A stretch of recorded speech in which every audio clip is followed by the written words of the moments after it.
এই অগ্রদ্বীপ ধামে। তাই সবাই মিলে বলো জয় জয় বাবা গোপীনাথ। এই ভিডিওটা দেখে কেউ এড়িয়ে যাবেন না।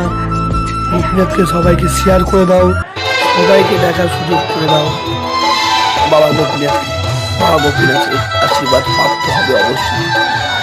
ভগবান ভক্তের শ্রাদ্ধ করছে, এক অলৌকিক দেখার মতো সৌন্দর্য জিনিস ওই পৃথিবীতে আর কোথাও নেই, যেটা আমাদের অগ্রদ্বীপে শুধু হয়।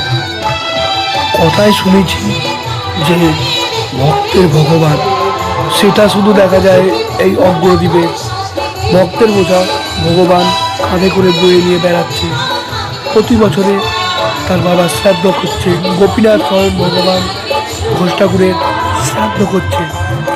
তিনি বলেছেন যতদিন চার সূর্য উদয় হবে ততদিন এই পৃথিবীতে আমি তোমার শ্রাদ্ধ চালিয়ে যাব। এর প্রচুর বড় কাহিনী আছে। এটা দেখতে হলে ইউটিউবে গোপীনাথ মুভি, বাংলা গোপীনাথ মুভি বা গোপীনাথ স্টোরি বলে সার্চ করে দেখে নিতে পারবেন। দেখে নিন। জয় জয় বা গোপীনাথ, গোপীনাথ কি জয়।